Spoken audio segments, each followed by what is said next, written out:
Hello and welcome to Lavneesh Sir की class. This is Directorate of Education GNCT of Delhi's worksheet number 14, and it is only for class 10 students. It has taken from the subject Social Science Democratic Politics, and we will learn and understand and continue the lesson Power Sharing in this worksheet. So students, आज की इस worksheet में भी हम lesson Power Sharing को continue करेंगे और समझेंगे कि आखिर why do we need Power Sharing in Democracy.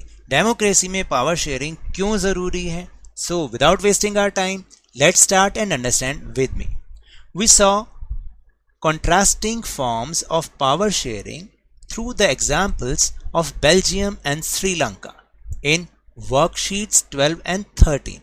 तो देखिए, हमने वर्कशीट नंबर 12 और 13 में बेल्जियम और श्रीलंका के एग्जाम्पल के माध्यम से समझा कि पावर शेयरिंग के दो अलग अलग स्वरूप जो कि एक दूसरे के विरोधी स्वरूप हैं. जैसा कि आपने देखा बेल्जियम में तो क्या किया गया, बेल्जियम ने बहुत अच्छा काम किया, उन्होंने पावर शेयरिंग की और वहाँ पर आपने देखा कि जो वहाँ की सोसाइटी है वो कैसे लैंग्वेज बेस्ड सोसाइटी है. और ऑन द अदर हैंड जो श्रीलंका है वहाँ पर भी लैंग्वेज बेस्ड सोसाइटी है, लेकिन श्रीलंका ने ये समझदारी नहीं की उसने, और वहाँ पर आज भी सिविल वॉर चल रहा है क्योंकि वहाँ पर मेजोरिटेरियनिज्म को बढ़ावा दिया गया. ठीक है. In Belgium the constitution was amended so as to work out an arrangement that would enable everyone to live together within the same country. तो देखिए बेल्जियम ने क्या किया, कॉन्स्टिट्यूशन में अमेंडमेंट किया इसलिए ताकि एक अरेंजमेंट किया जा सके, जितने भी सोशल ग्रुप्स वहाँ पर रह रहे हैं वो सब मिलकर एक साथ एक ही कंट्री में रहें, इसलिए बेल्जियम ने अपने कॉन्स्टिट्यूशन में अमेंडमेंट किया. In Sri Lanka majoritarianism measures were adopted which led to alienation among Tamils. लेकिन श्रीलंका ने क्या किया, जो मेजोरिटी थी वहाँ पर, मेजोरिटी कौन सी थी, सिन्हालाज लैंग्वेज स्पोकन पर्सन्स थे, उन्होंने उन्हीं को ही बनाए रखने के लिए, उनकी सुप्रीमेसी बनाए रखने के लिए क्या किया, उन्होंने एक ऐसा प्रोविज़न किया जिससे कि जो तमिलियंस थे उनमें अलाइनेशन की फीलिंग आने लग गई. This turn into a civil war, और इसका रिजल्ट क्या हुआ कि वो सिविल वॉर में चेंज हो गया. Hence it can be said that power sharing is necessary, और इस तरह से कहा जा सकता है कि पावर शेयरिंग बहुत ज़रूरी है. Following points can be given in favour of power sharing. अब नीचे कुछ पॉइंट्स दे रखे हैं जो कि हम पावर शेयरिंग के फेवर में, जिनको हम यूज़ कर सकते हैं और हम समझ सकते हैं कि why power sharing is desirable, यानी पावर शेयरिंग क्यों ज़रूरी है. So there are two types of reasons, एक है प्रूडेंशियल रीजंस और एक है मॉरल रीजंस. यानी कि पावर शेयरिंग क्यों डिज़ायरेबल है. From the point of prudential reasons, it helps to reduce the possibility of conflict between social groups. देखिए प्रूडेंशियल रीजंस में क्या आता है कि सबसे पहले बात तो ये है कि जो सोशल ग्रुप्स किसी कंट्री में रह रहे हैं उनके बीच ये कन्फ्लिक्ट की जो पॉसिबिलिटी है उसको ख़त्म कर देता है या कम कर देता है.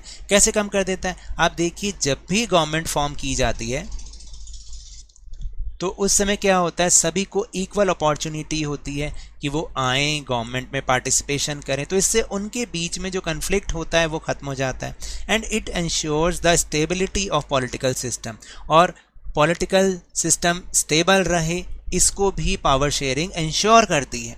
इसके बाद मॉरल रीजंस क्या है, it is the very spirit of democracy, यानी कि जो पावर शेयरिंग है वो डेमोक्रेसी की एक तरह से स्पिरिट है. जैसे कि आप देखिए हमारा शरीर है, हमारी बॉडी है और हमारी स्पिरिट है, दोनों एक साथ रहते हैं ना, दोनों एक दूसरे के बिना है नहीं, दोनों एक दूसरे के कॉम्प्लीमेंट्री. ऐसे ही पावर शेयरिंग और डेमोक्रेसी भी एक दूसरे के साथ कैसे हैं, कंबाइंड है. तो डेमोक्रेसी क्या, डेमोक्रेसी की जो स्पिरिट है वो क्या है, पावर शेयरिंग. क्योंकि आप देखिए डेमोक्रेसी क्या है, it is the rule of people.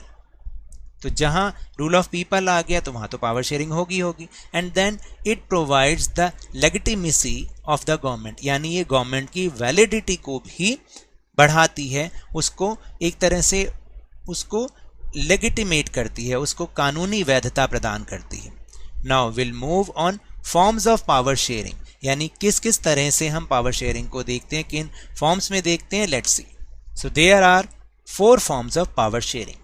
First is vertical distribution of power. ये पेपर पॉइंट ऑफ व्यू से बहुत इंपॉर्टेंट क्वेश्चन है, 5 मार्क्स का आता है। जो ऊपर अभी हमने रीजंस पढ़े वो 3 मार्क्स का है। तो सबसे पहला है vertical distribution of power, the power sharing between the levels of government. Levels of government कौन कौन से होते हैं? Central government, state government and local government और लोकल बॉडीज। जब इनके बीच में पावर शेयरिंग होती है तो हम उसको वर्टिकल डिस्ट्रीब्यूशन ऑफ पावर कहते हैं। And the second form is horizontal distribution of power, when the power sharing is in the legislature, executive and judiciary. यानी जब पावर शेयरिंग जो पार्ट्स ऑफ द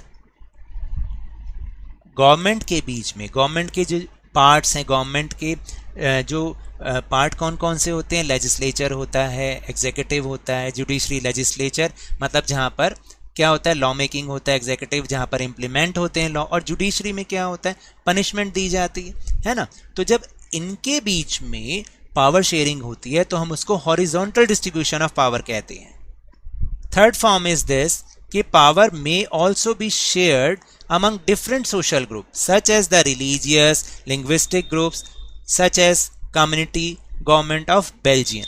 तो देखिए पावर शेयरिंग जो है वो डिफरेंट सोशल ग्रुप्स के बीच में भी होती है। फॉर एग्जांपल आपने बेल्जियम का एग्जांपल देखा था ना, वहाँ पर लैंग्वेज बेस्ड सोसाइटी है और उनके बीच में पावर शेयरिंग देखी।